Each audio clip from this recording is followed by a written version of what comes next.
ನಮ್ ಬಿಜಾಪುರ ಒಳಗ ಬ್ಲಾಸ್ಟ್ ಮ್ಯಾಗ ಬ್ಲಾಸ್ಟ್ ಆಗ್ತಾ ಅಂತ ಅನ್ಸಿದಿಲ್ಲ. ಹೆಂಗ ಆಗ್ಯದ ಹೇಳ್ತೀನಿ ಬರ್ರಿ. ಜೈ ಶ್ರೀರಾಮ್ ಎಲ್ಲರಿಗೂ. ಇವತ್ತ ನಾ ಎಲ್ ಹೊಂಟಿನಂದ್ರ ನಮ್ಮ ಅಣ್ಣಂದು ಮನಿ ಕೆಲಸ ನಡೆದಿತ್ತು. ಯಾಕಂದ್ರ ನಮ್ಮ ಅಣ್ಣಂದು ಮನಿ ಶಂತಿ ನೀರ್ ಇತ್ತು, ಎಲ್ಲಾ ಕೆಲಸ ಮುಂದಿತ್ ಮಾಡ್ಸೋದಿತ್ತು. ಫರ್ನಿಚರ್ ಕೆಲಸ ರೀ ಎಲ್ಲಾ ಆಗಿತ್ತು ಅಂಡ್ ಪೇಂಟಿಂಗ್ ಇನ್ನ ಸ್ವಲ್ಪ ಇತ್ತು. ಈ ನಾಯಿ ಇಷ್ಟ ಕ್ಯೂಟ್ ಐತ್ರಿ, ಎಲ್ಲಾರು ಬರ್ತಾರ ಅದಕ್ಕೆ ಹಿಡ್ಕೊಂಡ್ ಕೂಡ್ತಾರಿ. ಎಲ್ಲಾ ಕೆಲಸ ಸೈಡಿಗೆ ಇಟ್ಟು ಇದ್ರ ಕೂಡ ಆಟ ಆಡ್ಕೋತ ಕೂತ್ ಬಿಡ್ತಾರಿ. ಹಸುರೆ ಬಾ ಕೆಟ್ಟಾಗಿತ್ತು, ಅದಕ್ಕ ಮನಿಗ್ ಹೊಂಟೆ ಊಟ ಮಾಡಕಂತ.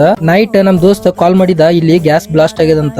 ಮಂದಿರೇ ಬಾ ಕೆಟ್ಟ ಕೂಡ್ಬಿಟ್ಟಿದ್ರು ಅಂಡ್ ಎಲ್ಲರೂ ಬಾ ಕೆಟ್ಟ ಪ್ಯಾನಿಕ್ ನು ಆಗಿದ್ರು. Road side tea stall and hotel ನು ಇದ್ದು, ಅದಕ್ಕ ಗ್ಯಾಸ್ ನು ಬಾಳ ಇದ್ದು ರೀ.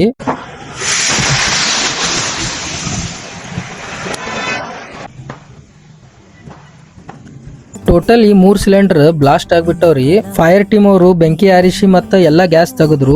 ಎಲ್ಲಾ ಆರಿದ್ಮ್ಯಾಗ ನಾವ್ ಒಳಗ್ ಹೋಗಿ ನೋಡ್ದೇವಿ ಏನೇನ್ ಆಗಿದೆ ಅಂತ. ಅಲ್ಲಿ ಒಬ್ರು ಅಂಕಲ್ಗೆ ಕೇಳತ್ತಿದ್ದೇವಿ ಯಾರಿಗ್ರಿ ಏನ್ ಆಗ್ಯದಂತ. ಯಾರಿಗೂ ಏನೂ ಆಗಿದ್ದಿಲ್ಲ ಅಂಡ್ ಸೈಡ್ ಮನಿಯವರು ಎಲ್ಲಾರು ಪ್ಯಾನಿಕ್ ಆಗಿದ್ರು. ಎಲ್ಲಾ ಮನಿಯವರು ಅಂಜಿ ಅವ್ರ ಮನ್ಯಾನ ಗ್ಯಾಸ್ ಹೊರಗ್ ತಂದ್ ಇಟ್ಟಾರ. ಇದು ಇನ್ಸಿಡೆಂಟ್ ರಾತ್ರಿ 11:00 ಆಗ್ಯದ ಅಂಡ್ ಪೊಲೀಸರು ಬಂದು ಎಲ್ಲಾ ಎನ್ಕ್ವೈರಿ ಮಾಡತ್ತಿದ್ರು. ಸೊ ಅದು ಮುಗಿಸಿ ನಾವ್ ಹೊಂಟಿವಿ ಮನಿಗೆ. ವಿಡಿಯೋ ಇಷ್ಟ ಆದ್ರ ಲೈಕ್ ಮತ್ ಫಾಲೋ ಮಾಡ್ರಿ. ನೆಕ್ಸ್ಟ್ ವಿಡಿಯೋ ಸಿಗೋಣ. ರಾಧೆ ರಾಧೆ.